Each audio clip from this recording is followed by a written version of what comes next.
All right. He is the founder of Wright Sports for Kids, head coach for All Sessions.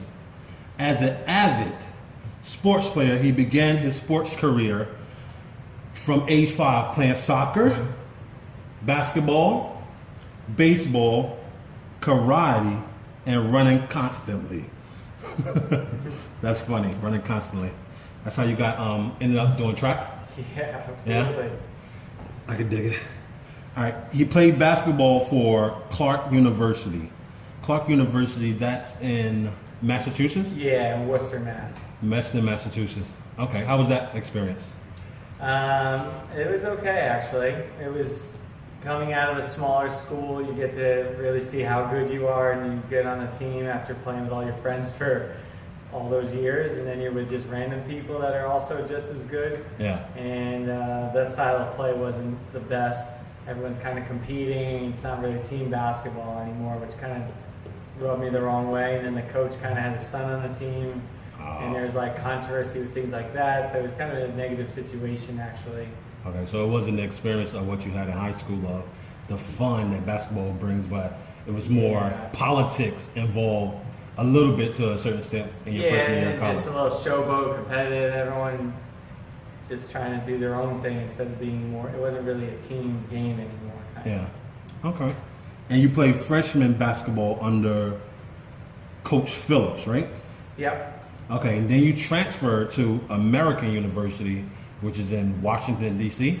Yep. What part of Washington, D.C. is like, that's... It's up in, by all the embassies in Northwest D.C. So Okay. it's in Tenleytown. What is it called? Tenleytown. Tenleytown. So yeah, it's up in Northwest, near Maryland. All right. So that's the, what they call that, the DMV area? Oh, I don't know. D.C., Maryland, Virginia, like they call it DMV, Yeah. so I guess that's the urban way. All right, and American University, you was under, I don't want to say his name wrong, so Coach Matthew Sensuitz? Sensuitz. Yep. Okay, all right, cool. On the track and field team. In your first year, you was named All-Patriot League, first team, winning the high jump. Okay, that's dope, man. Like the high jump, that's when the bar, you jump over it? Yeah, you run and jump off 1 foot to go over it. That's definitely hops right there. Yeah, no, it was awesome. I love the event so much. Yeah, that's what's up. That's cool, man. Okay, so losing my place. Sorry. First American student athlete to win fields events at Patriot League Championship. You coached track and field at Manhattanville College as assistant coach. Yep, for 2 years there. 2 years, and you also did 7 years of varsity track and field. Just basically different places. I know St. Anne's is one. St. Anne's is 4 years there, and then Manhattanville 2 years there, and then I did cross country at Greenwich Country Day for a year. Okay. Or 2 years there. So would you say that track and field is, how can I put it, is what you enjoy doing more, or is that what you fell into? Because I know you also do, like with your camp, you do basketball with your camp. Mm-hmm. You do soccer with your camp. Yeah. You do running with your camp. Mm-hmm. What else do you do with your camp?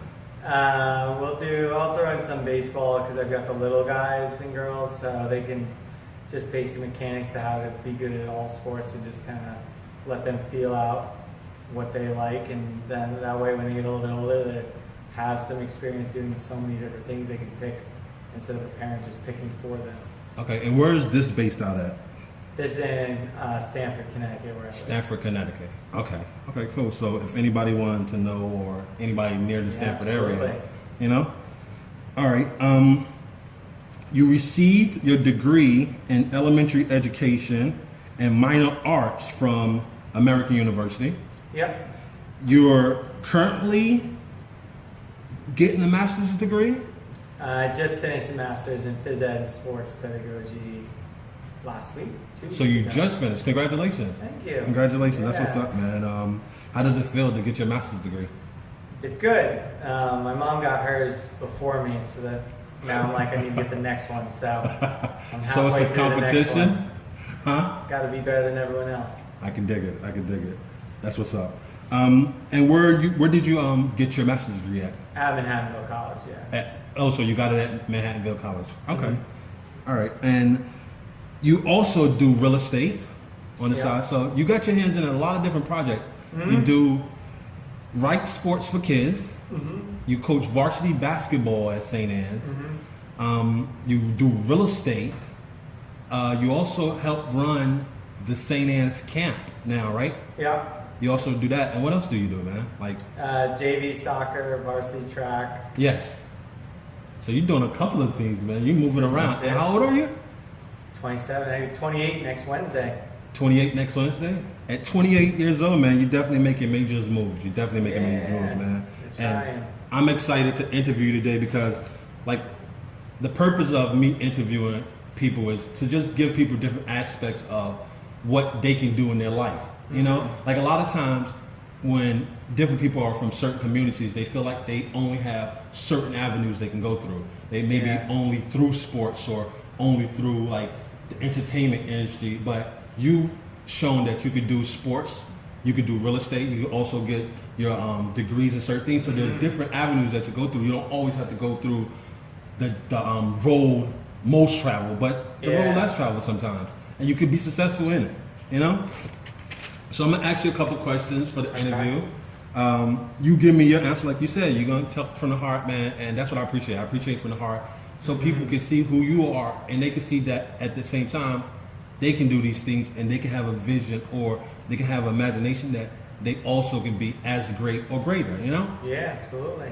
So, first off, where did you grow up? Yes, I was born in Florida in Fort Myers, and then moved up to Old Saybrook, Connecticut. I was like 5 years old, 6 years old, somewhere around there. And it's primarily a white community. And my aunt was living in it, and we moved in with her and hung out there for a while. And then I grew up there with my mom and sister for like all the way in through high school as well. Okay. So recently, my mom moved out there, and I just don't go back there anymore, really. No? Yeah, So you don't go back to really. your old neighborhood, period? Or you haven't been back? When my friends have weddings, I've gone back, but not at any other time, really. Okay. And what part of Connecticut you live in now? The bottom, right next to New York. So Stamford is southeast, Southeast. somewhere. So it's I like don't even what, know. It's all turned around, but it's right over the border of Connecticut Okay. to New York. Okay. Okay, cool. And how was your childhood? Like, how was it growing up in Connecticut and the area that you grew up in?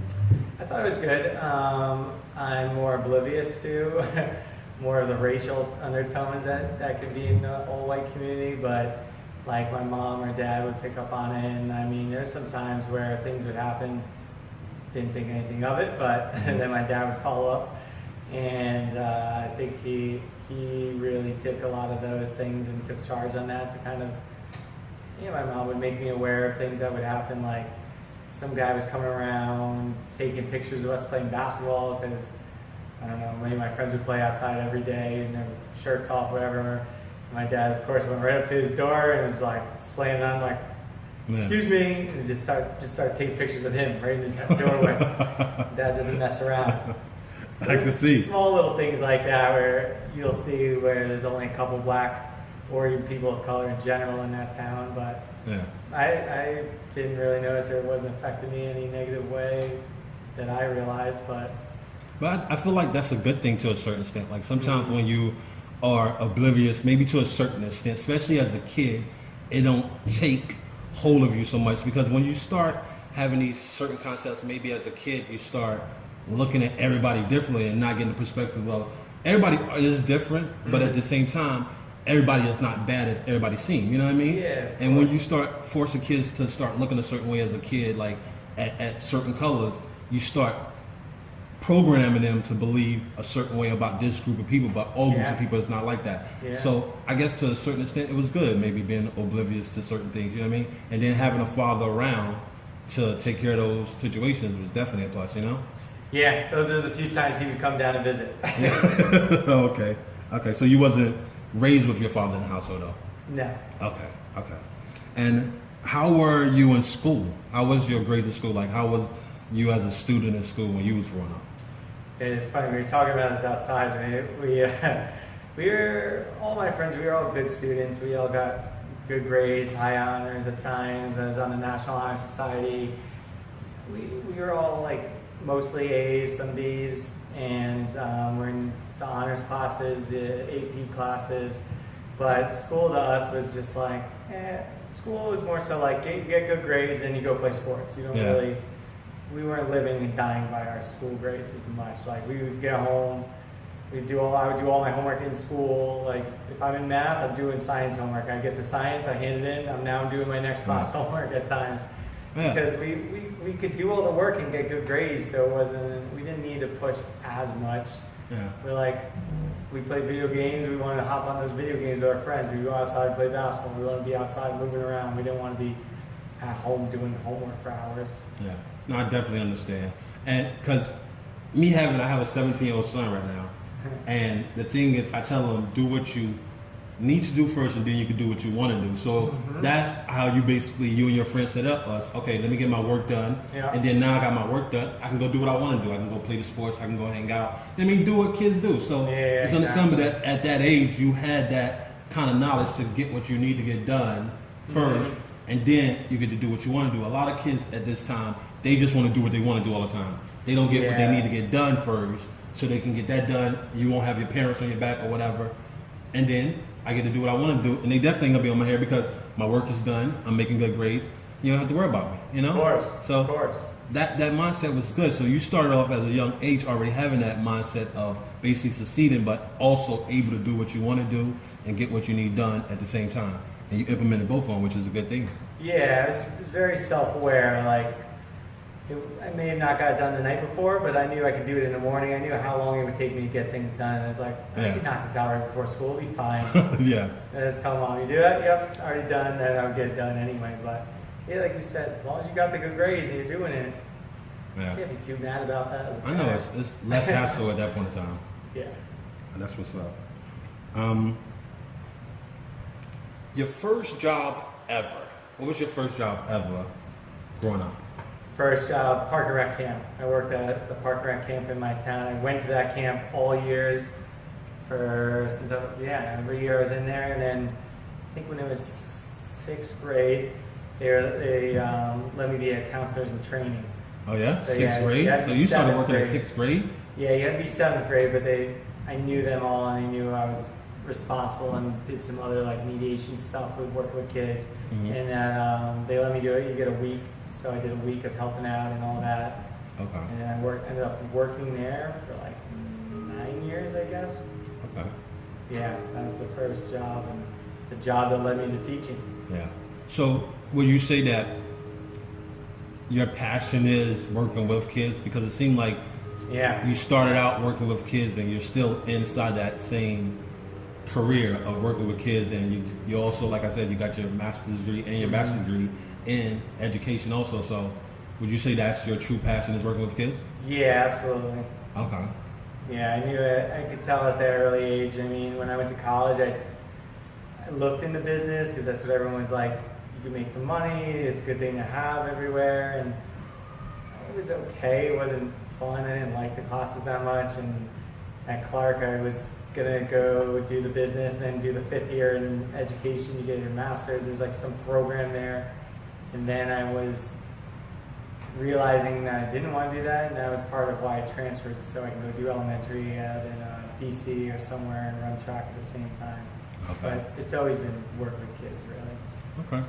And then also you get to do the things you love, because it seemed like you love sports, you like being in sports, so you implemented two things at the same time. You teach your kids, and you also get to teach sports and get to enjoy sports at the same time. Yeah, and I was really lucky because I was doing classroom teaching, and it was good. It's challenging, and then in a different way. And I had a bad mentor teacher. She was really good and made me a really strong teacher, but the way she mentored was a little bit not as kind or loving, I would say. Mm-hmm. But as a result, I became a really strong teacher from being in that experience, which was tough. Yeah. But then it made me switch over to being in sports because I was like, man, I'm doing all this coaching outside of teaching, all my hours of the day. Why don't I just do this all day and try to do phys ed? Yeah. And then that's why I switched over to St. Anne's and did that. Okay. That's what's up. That's what's up. What would you say a major obstacle you had to overcome and basically getting to where you are right now? Yeah, one of the major obstacles. One of the major obstacles I would say, like, my mom took on more so is like financially. We didn't have as much money, so that's always been something that's driven me to kind of do all my hustle and kind of try to keep working all these hours and keep going.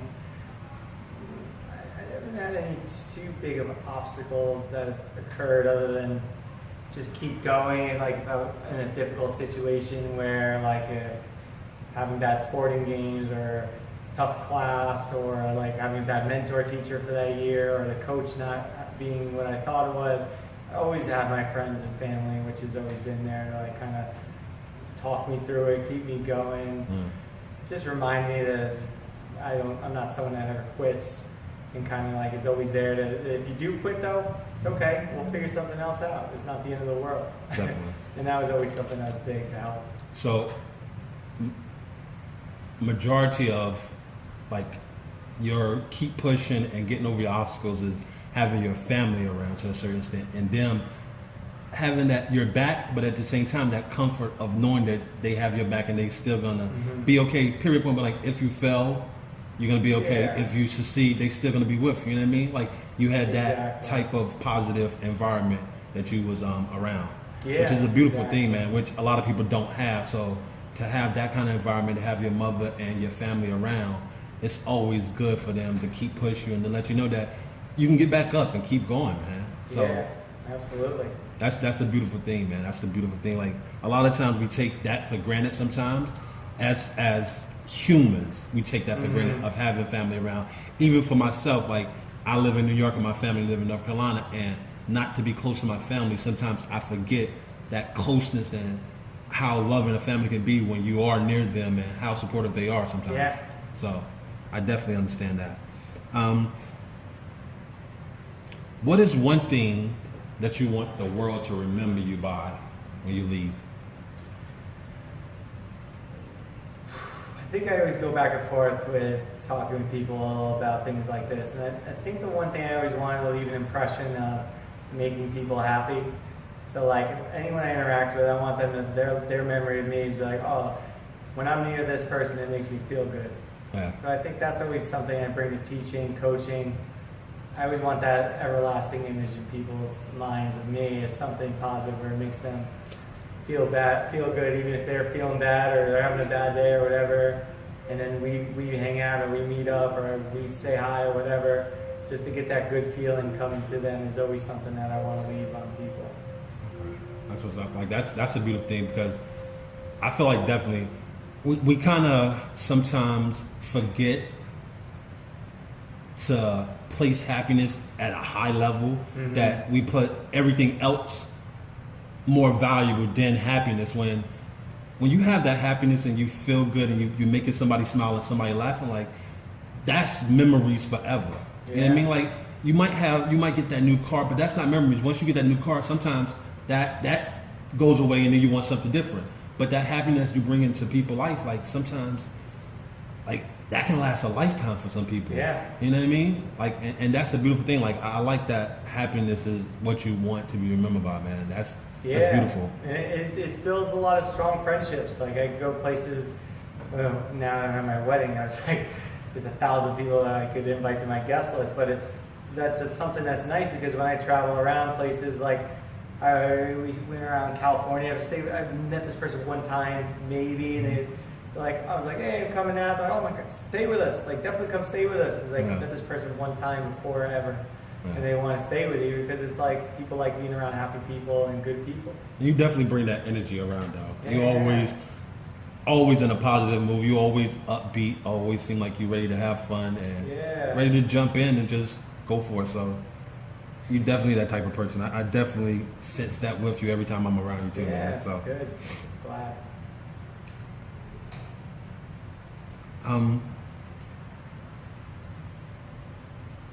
Who was an important figure in your life that got you to where you are?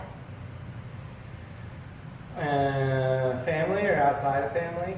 Just in general. In general. However you feel, whatever you want to answer. Yeah, I'd say my mom. Your She's mother? always there, yeah. She basically is the one that would push me and guide me to, like, you work with kids all the time, like, maybe education should be the thing you do. And I was like, yeah, you're right, actually.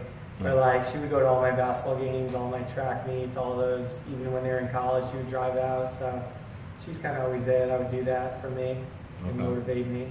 All right. So is she's in education also, or she's not in education? She just got an education. Now she teaches art. Oh, so she just got into Yeah. education. Okay.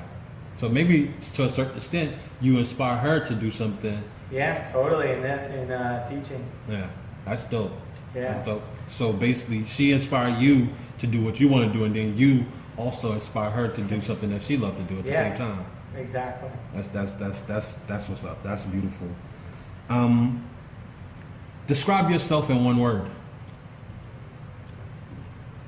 Happy. Happy. Okay. I can't even add nothing else to that. Like happy. Yeah. Like that's all it needs to be right there.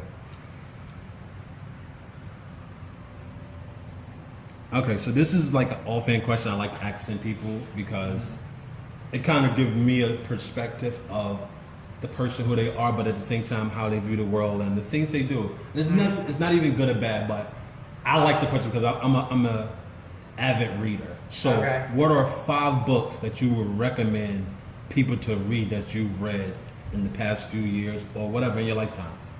So I'm not an avid reader at all. I wouldn't read any books. And then I recently, in grad school, started reading more.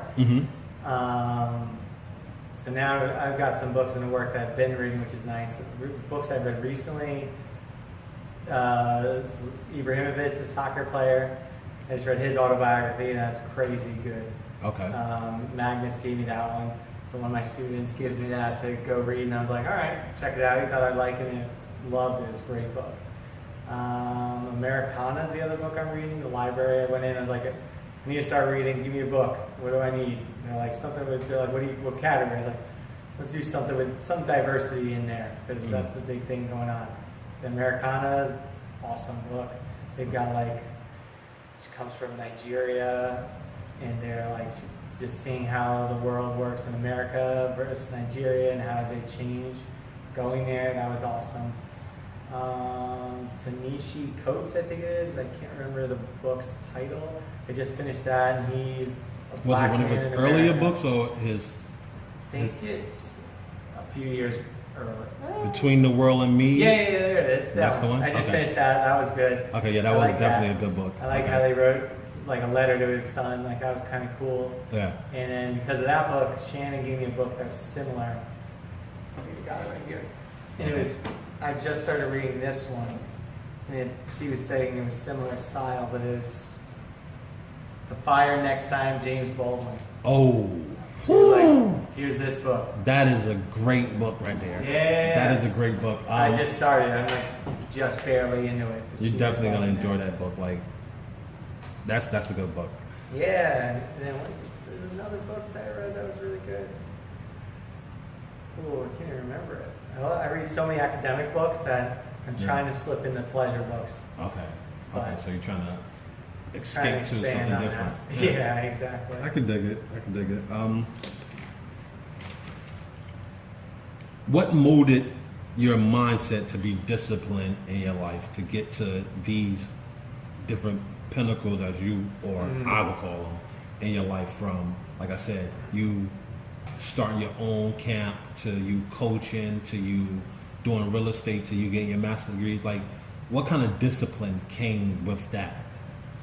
Yeah, I think it came from maybe not growing up with any money. Kind of was always something that's like we would always talk about, or like can't do. Where like my mom was working so many hours, I needed to do this and that to get things that I always wanted to do that all my friends would have and things they would do.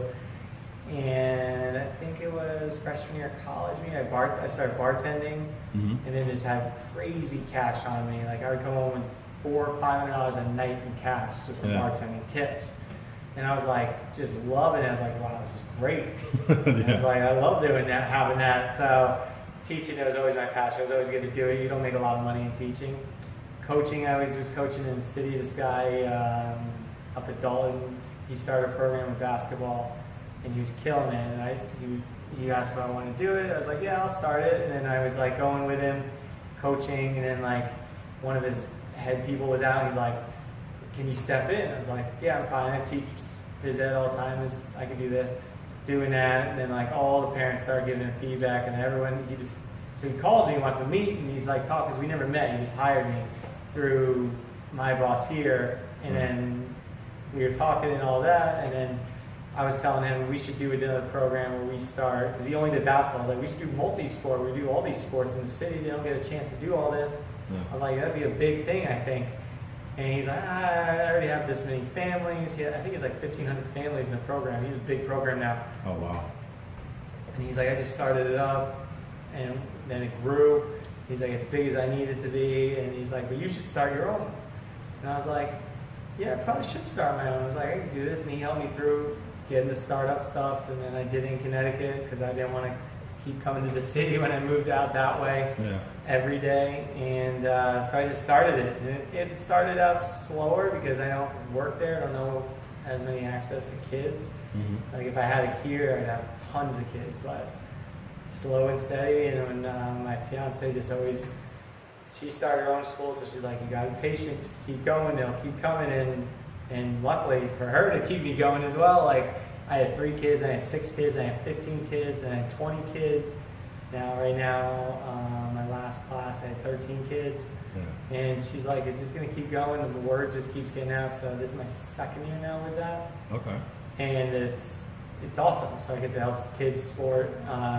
There's some more diverse Spanish speaking area, and a lot of families don't have a lot of money there, so I work with them. I'm like, I don't want anyone not to be able to do sports because they don't have the money. Definitely. So I work with those people, and then people that can pay, they pay more because they help out. Mm-hmm.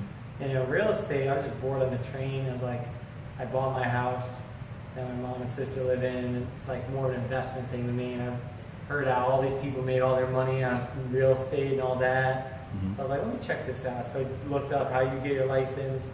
So I could do this, did it. And then luckily I got a sale right off the bat because someone found me on the website and thought I was kind, and their old family was selling, their old parents. So they need someone patient. So it worked out well. Okay. And now I do it all the time on the weekends. It's just, I like doing that a lot.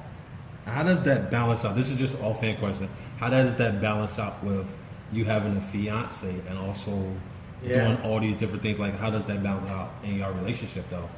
Yeah, no, it works out because the real estate one, I'm in a position where I could say no. It's not like I don't need to make a living off real estate. It's all just extra money for us, really. Yeah.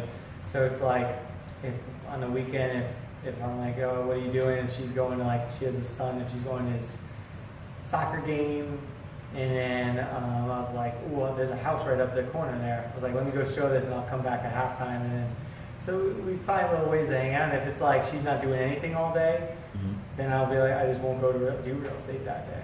Okay. So I make it, that's what's good. It's so flexible. I can do it late, I can do it early, I can do it whenever they come to my schedule. I don't have to go to their schedule and those clients. Okay. And then here, I go home, she works, she teaches, she works all day as well. And then she gets to do her thing and has her little alone time. And when I get back, we hang out, which is nice. So it's like, it's a good balance.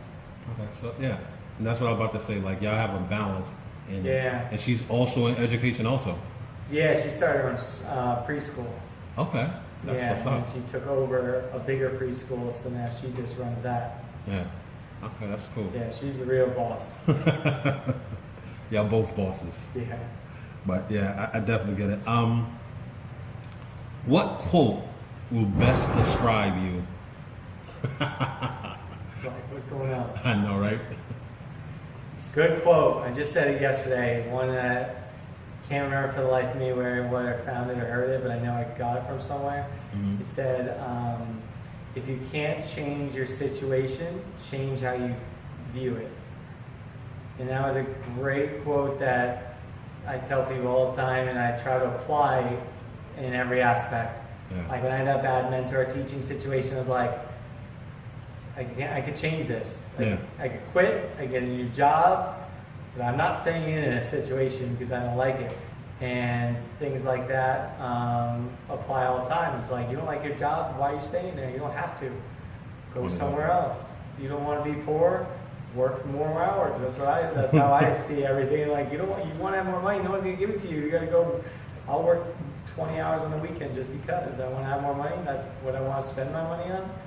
This is how you're gonna do it. Definitely. I'm not gonna sit there and cry about it and moan and. Because I was like, at the end of the day, you can sit there complaining for hours, and then what happens when you're done? Nothing. Still in the same Still situation. there anyway, so why do that? Definitely. You just wasted all that time for no reason. And you could have been planning something else or trying to at least put some action into something instead of complaining and worrying about it. So even if you spend those 3 hours, you just bitch and moan. If you're in New York, you go pick up change on the side of the road. You have more money than you did before. Exactly. It's like that's right. Oh, you're gonna find money in New York somewhere somehow. Yeah, that's why I like that quote. It's a great one. I don't remember who said it, but it was. No, it definitely is a great quote, and I like hearing quotes, and that's why I gave that question, is because I used to always write down quotes, like different quotes, and I love quotes. So when I hear a great quote, it always stick with me, and I always put it in my phone or something so I can read over it, just to keep it in my mind when those times where I don't feel as high, and bring myself back up. So I'm definitely gonna keep that quote. I like that one. What advice would you give your younger self? It's gonna be okay. Okay. I don't know. Advice. It's tough. I go back and forth because, like, in high school I was way better at track, but I went to go play basketball in college first because I liked basketball more. I thought it was cooler. And track's kind of stupid, but I was really good at it. And I always go back, but that might be the biggest thing I would say. I don't know what I would do in the past if I redid it, because I could have got a full scholarship for track and not paid for any college, been no student debt at all, and now I'm in a lot of student debt from going to America. It's an expensive school. Yeah. But then I go back and forth with, like, I went to the school where I have all these friends that are like everlasting friends. Like, definitely. I mean, one of my really good friends is Mike Tyson's daughter. Oh yeah. It's like priceless things. It's like no idea. Just all of a sudden found. I was like, what? Really? Yeah. But it was like, if I went to another school, that I wouldn't have that great friendship with them as I would maybe someone else I could have met, though, if I went to those schools and had great friends. And like, some of those people I still hang out with today. I lived with one of my best friends from college for years, and it'll all come to my wedding. So it's like, you look back, but you don't want anything to change when you get it. So my advice would be, it'll all work out. All right. So what is next for you? Like, what's next for you? I keep hearing you say your fiance, so I know that's probably next for you, definitely. That's up there, yeah. Are you getting married soon? Next April. So next April? That's coming. All right. So anything else next for you? I'm still doing another master's. Debating if it's going to be a doctorate or a master's degree or a PhD. There's like certain roads I can go. I don't know which way I'm going to go with it, but that one's in administration. Okay. And that's the ultimate goal, I think, is to be an athletic director, make my own program, and kind of shape the phys ed program while teaching a little bit. Yeah. I'm also doing an advanced certificate, or the doctorate would be in this, in school, in business leadership. Because I do my business and real estate and all that, I want to learn actually what those foundations that some people do have in business, because I've made up all mine off just what people have told me or what I just think is best. But I'm going to try to have a little bit more of a foundation and kind of make it grow. Okay. All right, cool. Thank you for the interview. Yeah, thanks for I appreciate it. This is an interview. I didn't say your name at the beginning. Zachary Wright. Great man, great person. Yeah. Enjoy being around him. Definitely a happy person. I appreciate, man, you just come and talk to everybody. Yeah, and just giving your insight from the heart, because I saw that you gave everything from the heart. You wasn't thinking about an answer. You just coming straight from the heart, and that's the beauty of it. That's the energy I get, and I appreciate everything, man. I appreciate everything that you've done and everything, all right? All right. Thanks for having me, man. Thank you. That's good. All right.